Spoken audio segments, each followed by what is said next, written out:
Welcome back to Cap Report After Hours, where the great Neil Vigdor joins us on the set again to kick around, to keep the Viggy panel going. Good to be here. Thanks for having me. Hey, so I like in one of your stories that you had said that where's my notes here? I think I threw it in the camera. That Boughton says Ganim was scoring cheap political points over going to the border, but my thought was that he's scoring points. I mean, he was there with Bill de Blasio and the Los Angeles Mayor Garcetti. And you know, he's on CNN. He's getting his face out there. He's involved with the U.S. Conference of Mayors. I think that people who would look and see some of his history with Trump might undercut him a little bit here. Slightly. And then his whole, you know, last year there was this big debate in Bridgeport over whether or not Bridgeport should designate itself as a sanctuary city. And Ganim was loath to kind of alienate the Trump administration and said that he was worried about losing COPS grants and that sort of stuff. So he pushed for it being a welcoming city. And it seems like now that Ganim is definitely, from a rhetoric standpoint, you know, putting himself out there as being against Trump. Do you think he has a shot? I think that, you know, in the cities, I think he will do well. I think it's problematic that Tony Harp and a lot of the New Haven people are for Ned.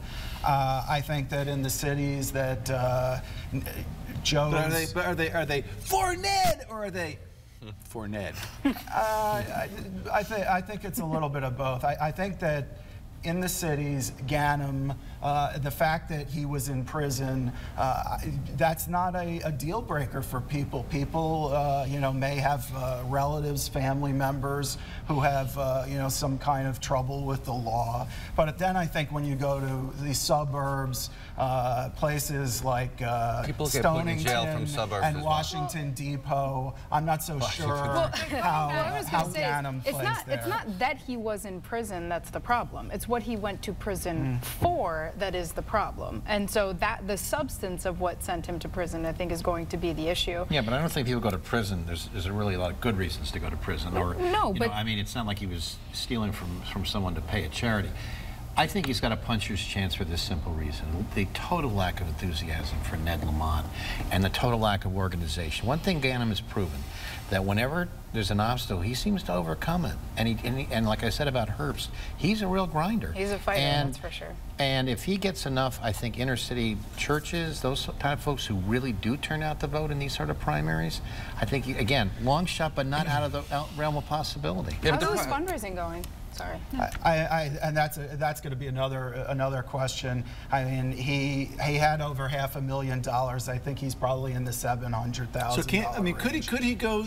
I know there's a strategy. If he wins the nomination, he could probably go back to the Supreme Court and ask for them to relook at the case. Because he's on the ballot now, can he make that same case to the court? I don't think it's gonna happen. And then, you know, is a group like the Democratic Governors Association really gonna put money behind Ganim if he's the? They want to win. They want to win. The problem with having support in urban areas only, and I'm not saying that he does, but turnout in the urban areas is always lower, especially in a primary. So while there are more people there, the turnout is lower. So in places like West Hartford, for example, turnout in primaries can be as high as 35%. It doesn't come anything close to that in the cities. So Ned Lamont has an urban problem, is what you're saying? I don't think I think Ned Lamont actually does not have an urban problem. I think Mayor Ganim's strategy of focusing just on the cities is problematic only because of the turnout issue. Here's a question for you, Eva Zimmerman. How does that play in the governor's race, right? This deal with Bysowitz and Eva, how does that race play into the? Well, I think that obviously she's going to be attracting more of the urban vote. If we pulled some numbers, it looks like she's coming with a base of about 30,000, but Bysowitz has name recognition, so she has a base as well. It's probably closer to 50,000, so there's a little bit of room that she has to make up. But, you know, she's very likable, she's very compelling, and she's making a great case. She's getting support from, you know, leaders like Tony Harp and people really helping her with fundraising. So another issue for her is going to be how quickly can she qualify. It's probably going to be in the next week where she qualifies and submits it, but then she's not going to have her money for a little bit also. Well, because because then, as we're seeing, everyone is sort of getting kicked back, and then they've got to, you know, make fixes. Do you know what the deadline is for when people? Because this is an issue on both sides, obviously, getting the paperwork in, and then. I'm not so sure that there is a other than the primary date.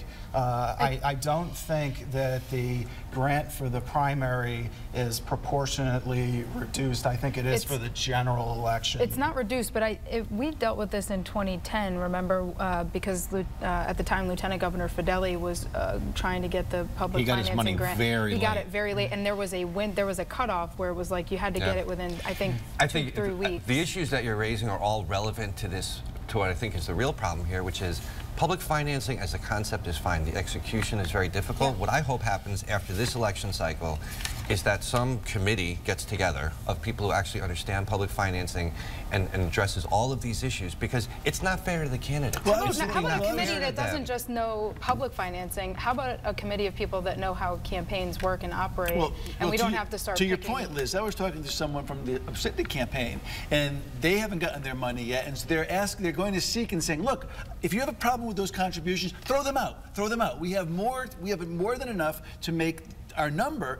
Don't question 3 or 4 contributions and vet those. Throw them out. Just throw them out. I get the sense that Seek is completely overwhelmed, maybe because of the sheer number of candidates that are involved in this election cycle. It's also planning. You know this is going to happen every 4 years. Yeah. I mean, it's sort of like, you know, setting up your shifts at a factory. You know you're going to have a certain This isn't a workforce problem. This is a time management problem. And so speaking of that, topic number 2, another Neil Vigdor story. Bob Stefanowski shames Mark Boughton and Tim Herbst for taking public campaign cash. So now the rich guys are saying, don't take that money. Come on. This isn't just a rich guy. How can you be a fiscal conservative if you're taking cash, $1.3 million for the primary and potentially $6 million for the general? Because that's the system they're operating in. It's not their fault. To the credit of the Republican legislators, they passed a budget with bipartisan support that did away with public financing of campaigns, because at a time when you're cutting funds for the elderly, the disabled, Meals on Wheels, and you're able to find money to go pay for bumper stickers and ads. It's very convenient. It's not right. And so, you know, I think that's a valid concern. But you know, the rules, as we've said, the rules are what they are. But the other problem with this system is that if you opt out, it restricts your ability to raise money unless you're a self-funder. It puts caps on. That's not true. Yes, it is. The $3,500 a person is not. There shouldn't be any caps. There shouldn't be any caps. You know, that's a lot of money. No. I mean, I just think it's ridiculous. It is ridiculous. It's a healthy conversation. It's ridiculous to ask people to spend on political welfare when they have other needs. I totally agree. Let me just say, we've all worked on campaigns. You've covered them. You were a candidate yourself. The value of public financing, an elected official, gratefully for a short period of time. Thank you. The value of public financing is that you don't have to spend hours sitting in a room raising money throughout the heart of the campaign. If you raise it early, Because how much money did Governor Malloy have to raise for the state party? How much money did Tom Foley have to raise for the state party? That's a false narrative that you're not having to raise money. It's nearly as time-consuming as sitting on a campaign and raising money. And also, most candidates hate call time. They would rather be out speaking. I'm aware. They'd rather be out speaking voters. You're talking to a fundraiser. Yes, but I want to ask Neil. Elbow yourself in here, Vicky. I want to ask you how you think this issue 30 seconds. Last question for Vicky. Here we go. Back to Trump. No, who said that last week that while this was going on with these kids being put in cages, they would have Trump come in and campaign for him. Do you think they're going to be asked again about that? Well, this question came up at the last Republican gubernatorial debate. Not the question about whether Trump would be welcomed, and you could see the candidates kind of bristle at this question, and they pivot back to, you know, this election. But they all said yes. They all said yes. They would have him come campaign. Do you think that's going to change? Actually, they said that he would be welcome as president of the state, but I don't think that they went as far as to say that they wanted him campaign. But they couldn't Donald even speak Trump is going to be focusing on places that he needs to win his next election. All right, that'll be Neil's next article. Would you want Trump in Connecticut? The great Neil Vigdor. Follow him on Twitter at GettingVigdy. I'm Dutch. Follow me at CT Capital. I'll see you next week. Found your question.